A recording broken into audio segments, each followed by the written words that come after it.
Jesse, dude. I got a question Take it for you, away. brother. Take it Stone away. Cold Steve Austin wants to know if you want to see Snailzilla in Oh Los no. Angeles. Give me a big old snail, yeah. That's a snail, yeah, brother. We are Deferred Collusion. I am Branden. This is your host, Jesse. We are co-partners, co-hosts, and co-deferred collusionists in this, the latest signing for your World Series championship Dodgers, Blake Yep. Snell. I'm switching to lefty for this episode. Look at that. He's switching For to the lefty, and he's That's right. switching to that box from bi-curious to full-on bisexual. Jesse, welcome. You are out and Absolutely. partying.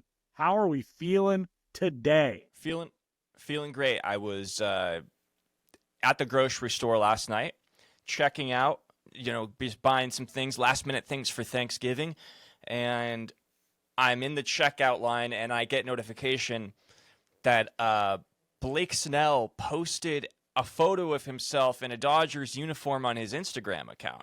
And the internet was going crazy for about 7 minutes. Nobody knew what was going on for like the 7 minutes of just chaos. Nobody knew what was happening. Is he trolling? What's happening? And then sure enough, Mark Feinston put out a tweet saying that Blake Snell signed a 5-year, $182 million contract with the Los Angeles Dodgers. It is totally came out of nowhere. I got to be honest. You and I were both picking. We did a preview of free agency. We both said you had him going to the Red Sox. I had him going to the Mets.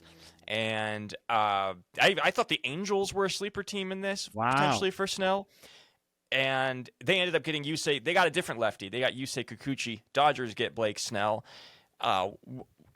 First off, before we go anywhere with this, I do just want to say, based on how things went last season, with Snell having trouble getting a contract, didn't sign a contract until like a few weeks before opening day. He had like an extended spring training at the Boris facility, struggled a little bit in the first half, and then he just fucking turned it on in the second half, had a great year. And then he got the 5-year deal, which is really, if you just combine it with last year's deal, it's like 6 years, $210 million or something like that. I'm not sure exactly what it comes out to. But this is a win for Blake Snell and Scott Boras. But congratulations, Blake Snell. You did it, man. You got the contract you deserved. Yeah, you absolutely deserved it. Money well spent. Jess, I had a little stat for you. Over the past 2 years, in 2023, 2024, Snell is number one in 4 categories, dude. And that's ERA at 2.57, K rate 32.7. Opponent's batting average 178. Yeah, sorry, it says app in the notes. I apologize. I know, it's all good. And the opponent's OPS, that's a .560, kid. Is that bad, dude? Is that bad, dude? I think I might have read your stat line too. I'm sorry about that, but it's exciting. You did. You read my stat. So I'm going to read your stat. Read it to me, dude. Well, it's amazing because you get this perception that Snell is actually like on the third tier of the Corbin Burnes, Max Fried, Blake Snell, the trio of free agency pitchers, right? A lot of people believe that like Snell is like third in that line. I actually think that Snell has an argument for like being the best pitcher. He has 2 Cy Youngs, let's not forget. The dude has 2 Cy Youngs. You win it once, shame on you. Win it twice, shame on me for doubting that you're not one of the best pitchers in all of baseball.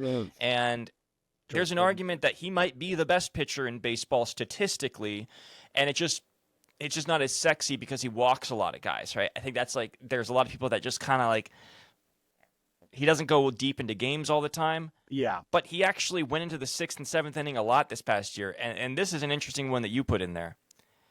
Among pitchers with at least 250 innings pitched over the last 3 seasons, Blake Snell is one of 6 with a FIP below 3. The other 5 are Ronaldo Lopez, which, hey, good for you, Ronaldo Lopez. I didn't see you cracking that list. Then there's Tyler Glasnow, Chris Sale, Tariq Skubal, Spencer Strider. Are those guys any good? Pretty filthy lineup right there, dude. Corbin Burnes and Max Fried ain't on that list. Yeah, dude. You know what I mean? So, like, in terms of best free agent pitcher available, I actually think the Dodgers got it. Jess, I do think I agree with you. You make a really good point about the tier of free agency, and maybe step a little closer to the microphone. Get All right. closer to the microphone. Maybe it's a little recency bias, just having seen, Fried in the World Series a couple years ago, Corbin just leading that studded Milwaukee squad to get traded over to the upstart Orioles. I know they didn't have the success they were hoping for in the playoffs, but again, still just super, super talented, looking for 200 plus. And Jess, I didn't know that I liked him as a fit for the Dodgers at that price point. But Snell, I didn't even think was in the cards. Like you had mentioned, I was telling people at a 1-year-old's birthday, I was telling my sweet darling coach, happy for his birthday, darling. But to her dad, Daniel, big Red Sox fan, I was like, dude, you heard it here first. Red Sox are signing Snell. They're signing Soto. This is what they've been saving for, like the return of Boston is back. Well, you know what? Fuck me for disrespecting Andrew Friedman's game plan of just having the nastiest staff on planet Earth. My God.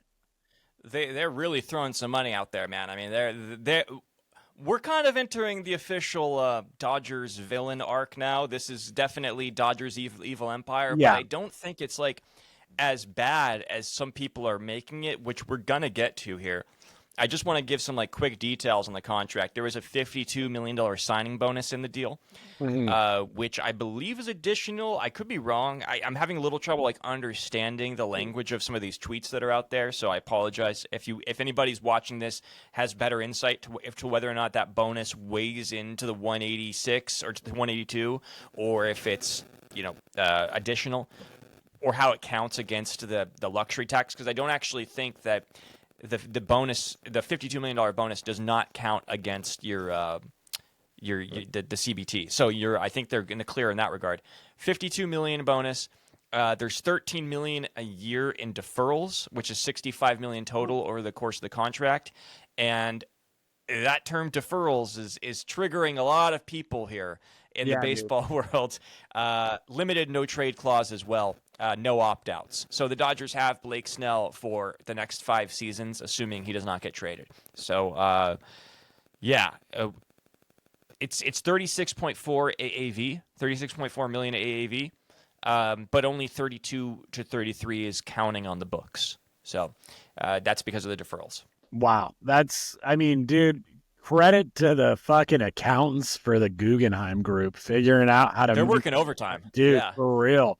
But I've seen a lot of people stupidly saying that baseball needs a salary cap, which is just dumb. So every dollar over that salary cap would go to these billionaire owners who are choosing not to spend money on players and building a competitive team. Your favorite team made more than the most expensive team salary last year. So let's not get it twisted, right? Any team could be spending like this, but let's be real. We got 2 teams playing in fucking minor league stadiums this year. So I guess you really only got 28 teams that really could attract free agents. But for Snell, this is a guy was looking to get his money. And for a premier team, the envy of all sports, the Los Angeles Dodgers. Quote me on that, Jesse. The Dodgers are currently the envy of every major sporting franchise, at least in this country, right? Of the big 3. The most well-run. They spend the most money. They're the most well-run, but they get the most out of their money. I think that's what really makes people more angry than anything, is that they get the bang for their buck. They know how to maximize their dollar. How many pitchers have revived their career in the bullpen of the Dodgers, on that, becoming a starter all over again? Guys like Rich Hill back in 2017, 18, I think signed with the Dodgers to, Blake Trinan finding a home there again. I know I'm just kind of going off, but Noah Syndergaard, a guy that didn't really work out, but literally specifically said that a couple off seasons ago, that's why he wanted to go to LA, was to get back his stuff. Didn't work out. But we've seen a ton of guys, Tyler Anderson. I can go down the line, but guys that would go on and sign for big money. But it's no wonder to me that Snell would want to be a part of this. I don't know. I guess it's tough if you're, I guess it's just tough. Like your ownership isn't doing everything they can to make your team competitive. Yeah, I mean, I saw some people, using like this stat that apparently out of all the dollars the Dodgers have thrown out the past two off seasons, it's like 1.6 billion or something like whatever it is. It's more than the rest of the league combined. Wow. And so I understand why they're like that. That just seems crazy. Like, yeah, sure, that on the surface of things, that sounds insane. But when you look at like the actual like payroll situation, the Dodgers aren't spending that much more. This season in particular, with winning the World Series, they were spending less than teams that they beat in Yeah. the playoffs. And I think people have short And memories. They forget that, right? That like, oh, the Dodgers yeah, didn't go heavy in free agency in 2023. They've traded for guys and then signed extensions. Yeah. But also the massiveness of Shohei's contract buoys a lot of the absurdity of these numbers. But that's the trickiness. If you're just looking at it as black and white ink, or black ink on white paper, it kind of is misleading. But Shohei's his own fucking economic powerhouse, dude. I think he's probably his like own economy. exactly. 100%. He's his own economy, and it's like, yeah, dude, we can afford to pay him, $100 million a year for 7 years down the line or whatever they're doing, because we're making so much scratch now. They're going to build a fucking bridge to Japan with all this money they're making. Yeah, and I mean, like, it's you're holding the Dodgers responsible because they mentioned how a lot of the fans in the comments were saying things like that the salary cap is needed. I would argue that a salary floor is needed that requires teams to spend a certain amount of money every year in order to stay competitive. This is sort of what the NBA does. The NBA, they have their, but they do have a salary cap where you have these like max contract slots, and that you basically have to use, and you have to spend this amount of money. You basically have to max out your salary. Every team has to do it, and I like that idea. But when you don't have a salary cap, you kind of can't do it. You're kind of operating on a different threshold. Yeah. You're asking teams to do things that they wouldn't normally do if they were in a salary cap league. Yeah, and so just to your point, what I was going to say about it is the argument about how there's a salary cap needed or that like teams can't spend the money. I do think there are a couple of teams that like would have trouble spending money on free agents. Just the sales wouldn't justify it. They might actually like you might end up like breaking even or not making a profit, losing money. So there are a couple of teams out there that might do it. But out of all of them, I mean, there's like revenue sharing in baseball. Yeah. They're getting proceeds from the Dodgers Yeah. Attendance. They're getting proceeds from everybody's getting proceeds from all of the viewership that the Dodgers generate in the World Series. They're all benefiting from it. So they're getting money from it that they could spend if they want to. And you're holding the Dodgers accountable for the fact that they are in Los Angeles, and it's easier to market yourself in a big city like that. You're holding them accountable for that.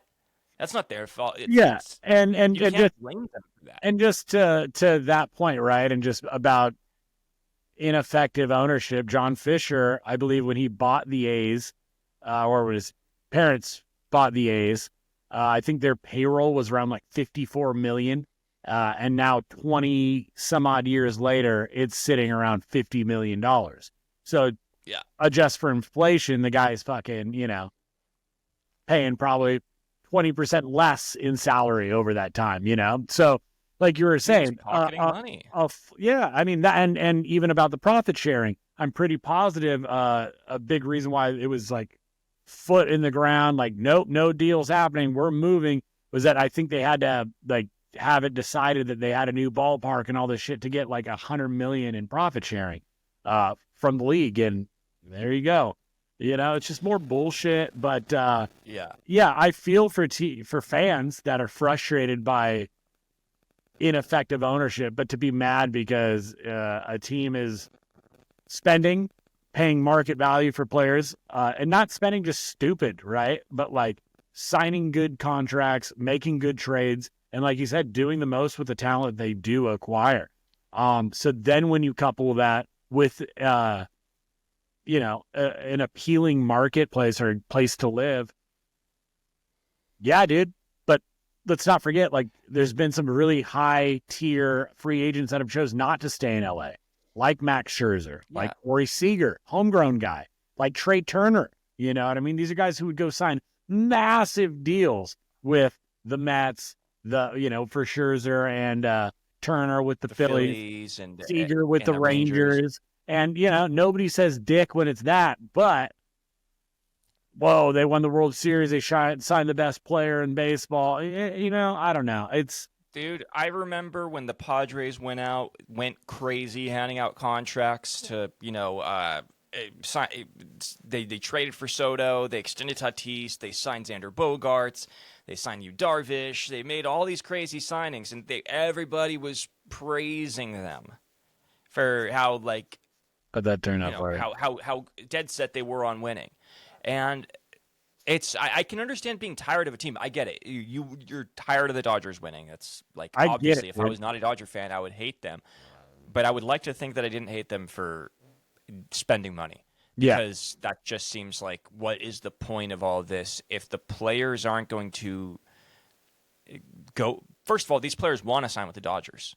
They want to go to LA. It's not just because they're getting outbid. They want to go there. They stand to gain more off the field just as much as on the field.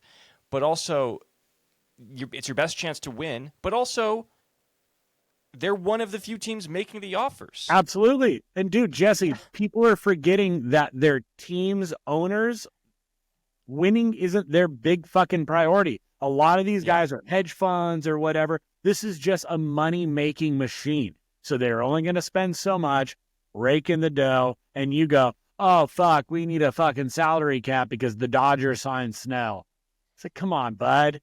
We have a league that is riddled with owners that need to get out and make way for guys that want to win and make money. And it's I'm sorry, the Dodgers are proving you can do both and stay competitive for a long time. And that's what we want to see, right? As fans, I've been a Raider fan, embarrassing my whole life. And it's embarrassing. Dude, I watch less football because the Raiders have been so ineffective and so uncompetitive for now 20 years. And it's like, I don't know. I feel like there is some of that still in baseball, but I feel like it's kind of aging out a little bit. I fucking hope. I don't know. Well, I do think that some of this too is frustration with how good the Dodgers run things because they know that they're going to do the most with the players that they get. I know I mentioned this before, but it's you're investing in people around the players as well. That's what the Dodgers do really well is they put a lot of money into their staff and their hitting coaches. They went out and they overpaid to get the best hitting coaches, the Swing Kings. You can read all about it. There's a book about it. They went and basically they took them off the books. They went out and they got guys like Robert Von Skoyak, who turned around Chris Taylor's career, J.D. Martinez's career. These guys that are like geniuses in their field. And, they encourage guys to go check out Driveline in the offseason. But they also, they hire the best mathematicians for the analytics department. They do all of those things, and they offer them more money to get those guys. And yes, that is a byproduct of having a great TV deal and more revenue and more money. But your team, at the very least, there are horror stories, but the Pirates organization, not willing to spend money on those things, just not willing to put money into those player development aspects, the analytical aspects, and things that are keeping up with the game. That could, even if you don't sign the big free agents, you could still put money in those things that don't count against the luxury tax. Yeah, you could still do that stuff. Yeah, and they choose not to. Yeah, so and you're telling me that helps you by not doing it because you're saving a few bucks. And why not get the most out of the players you have by investing in, the human capital around them? And one last thing, just to, I think, final nail in our point, to really hammer it home that this isn't a team problem. This isn't a fucking player problem being greedy. This is a bad ownership problem. Jesse, how far are we removed from the Frank McCourt era? The Dodgers going bankrupt. I mean, messy divorce. 2014. I mean, It's crazy. I think it was a little bit even before that. I think because it's like 2013. Oh no, sorry, yeah, you're right. It was before maybe that, but it was 2011, like 2012. 2013 when they sold or something. Yeah. Yeah, maybe 2012, 2013. I mean, the McCourt still owned the fucking parking lot. And if you cruise through a Dodger game, you'll notice how shit it is compared to the, super updated, gorgeous, classic ballpark, third oldest in baseball. But yeah, man, it makes But the an parking incredible prices keep difference, increasing, but the quality of the parking lot keeps decreasing. right? Yeah. But You yeah, can't even that fucking tailgate, and you're spending $80 on parking. yep. But you know Yeah. what? That place is sold out. Fucking Yeah. however many home games there are a year, 81 games a year plus playoff. I mean, Yeah. in a highly competitive market in LA where there's, how many theaters, how many events, how many whatever just to do, that place is still pulling because people love something that is, it's only happening tonight. It's only here, and it's of a culture, right? Like you have But it's also commonality with your proof. neighbors and shit, and like, Yeah. yeah, dude, But it it's also draws proof people that in. if you invest in the player, sorry. It's also proof that if you invest in the players, people will come to watch. Totally. You know? And now look So. at the culture that they've developed. They got Shohei deferring $680 million. You got, who else is Mookie, $100 million. Freddie's 60 or something $million. Fucking Captain America himself, Will Smith, signed that $140 million deal, and $50 million of it is deferred. I mean, these are like leaders in your clubhouse and in the league, really. And you're seeing these guys defer money because they're like, no, I want to win. I want to help build a better team around me. And it's fucking cool, dude. I mean, you really got to get a lot of people to buy in. And I think that's because of the hard work, dedication, and work ethic of none other than Clayton Kershaw, first ballot Hall of Famer. Dude. I think that's where this all begins, dude. I think this, like, they have built a clubhouse around somebody, or a culture around somebody who just has done it since he was a 20-year-old kid, drafted out of high school, straight into the pros. Just that, I think that's going to be his ultimate legacy, dude, in Dodger Blue, dude. Quote me on that. It's sacrifices. Era. It's personal sacrifices. It's like Kershaw's like a little bit like Tom Brady in that regard. He doesn't have the championships, but he does so many sacrifices. And I think Ohtani, you mentioned the deferrals, sacrificing the $68 million a year because he's going to make money in endorsements. Totally. But he did it so that the Dodgers could do this right now. Yeah. And you're seeing stories about like Soto wanting to sign his contract that he's not willing to take deferrals, deferred money. Yeah. It's like, well, dude, you're in this era of owners not wanting to spend money. This is a way that you could sort of help that situation a little bit. And you make these sacrifices, and look what happens. Look at everything that has followed since Shohei did that. And you mentioned all of it. Since 2020, in July of 2020, when Mookie Betts signed his contract with the Dodgers have deferred $964 million of their contracts. That is such a spicy meatball, dude. But yeah, like I said, that is a testament to the culture that they have created, that they have gotten the biggest stars in the game to buy into. I named a couple of guys that could have been on that, that chose their own path, and I think that's awesome too. But I'm interested to see what the fallout is from this and how teams react. Jess, there's a couple of guys that this is going to have a huge impact on. Corbin Burns being, I think, chief among them, and Max Fried is a 1B, right? So who do you think is the next domino to fall? And who do you think is impacted more? Do you think this gets Corbin Burns more money? Do you think he gets him less? Because I think him being at 182, whatever, pretty close to that 200 mark that Burns was expecting. I don't know. What do you think?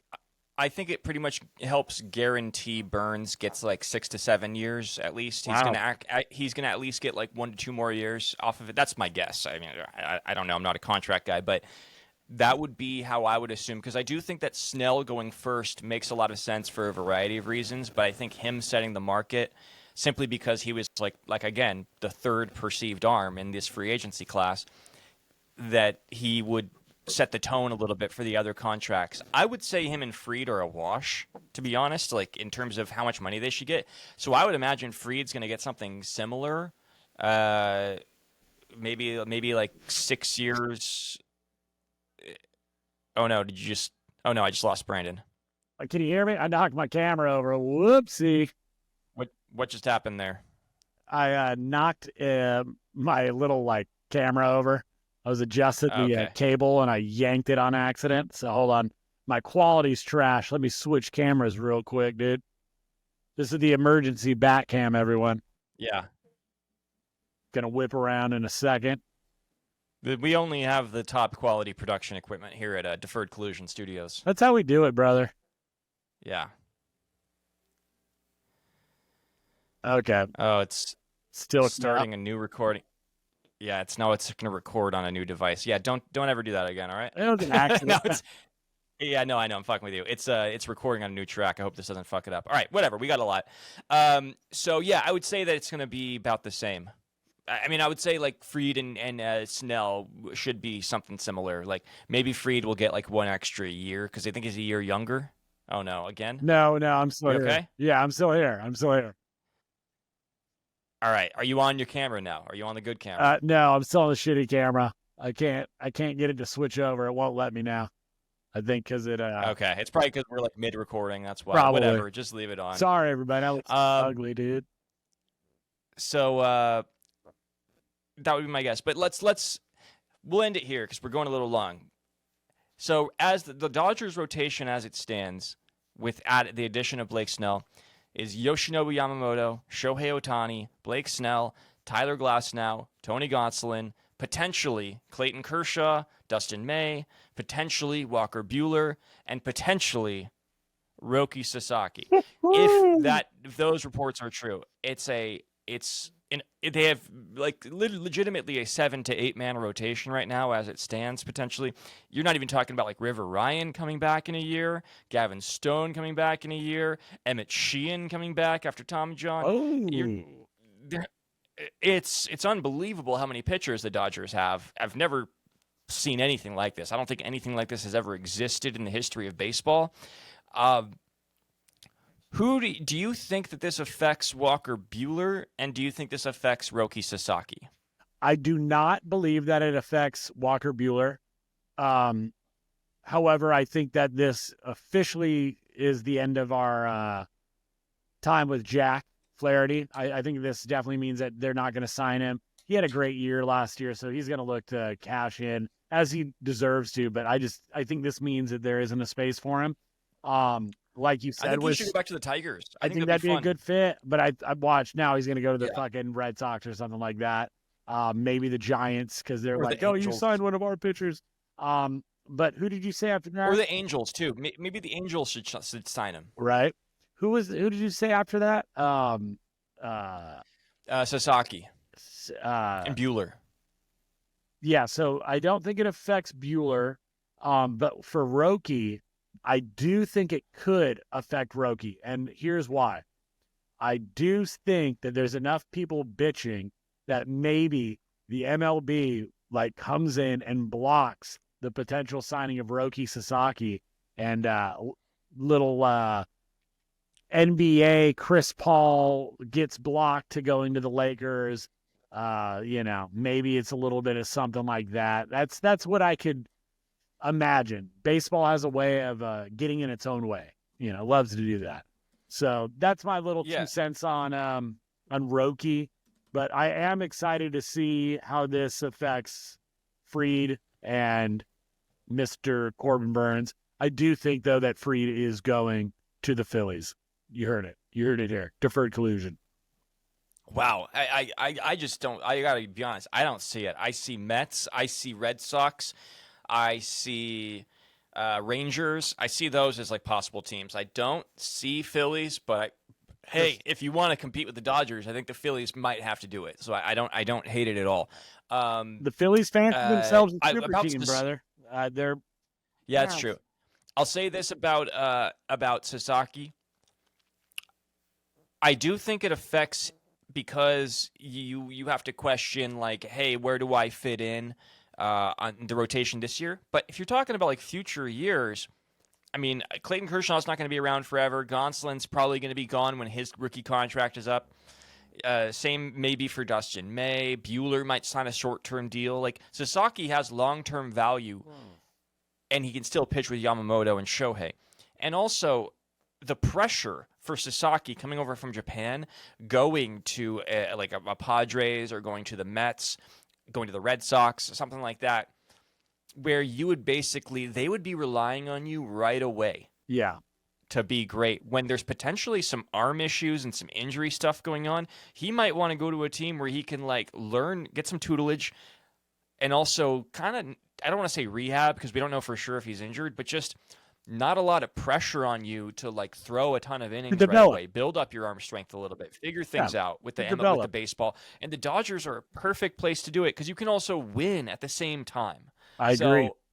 Jesse, I was about to zap you, dude, because I thought you were going to throw me a little curveball there, dude. But I didn't have to zap you. I was picking up what you were putting down. And, I mean, to be honest, I think we've said everything that could be said about the Dodgers signing left-handed pitcher Blake Snell for 5 years, 180-something, $52 million signing bonus. Fucking sick. I mean, Dodgers put together a congratulations team. To Blake Snell. And also, hey, before we go, congratulations to Blake Snell on breaking the news of your own signing. That was all cool. These leechy reporters can get in there and be like, oh, first to it, Mark Feinsand, first to it, Jeff Passan, first to it, John Heyman. It's this weird, little jerk-off session that all these MLB reporters have when they're the first to report something. Fuck you. Let the player report his own signing. That's what I'm talking about, Blake Snell. Let's go. Let him report it. Let the kid report right, brother, it. That was a fun one. All right, hey, thank Jeff. You guys so much. Make sure you guys like and subscribe and comment and engage and follow and do all that stuff. We're on TikTok, we're on Twitter, we're on Instagram, we're everywhere. Make sure you guys follow. Hey, this has been a lot of fun. We'll hit you up with some more updates as they come for future signings. But until then, keep a collusion-y eye out for any deferred silliness out there, everybody. We'll keep an eye out for you as well. I'm gonna defer my take. I'm gonna end with a really bad joke. Fuck you. End it, dude. You're dead.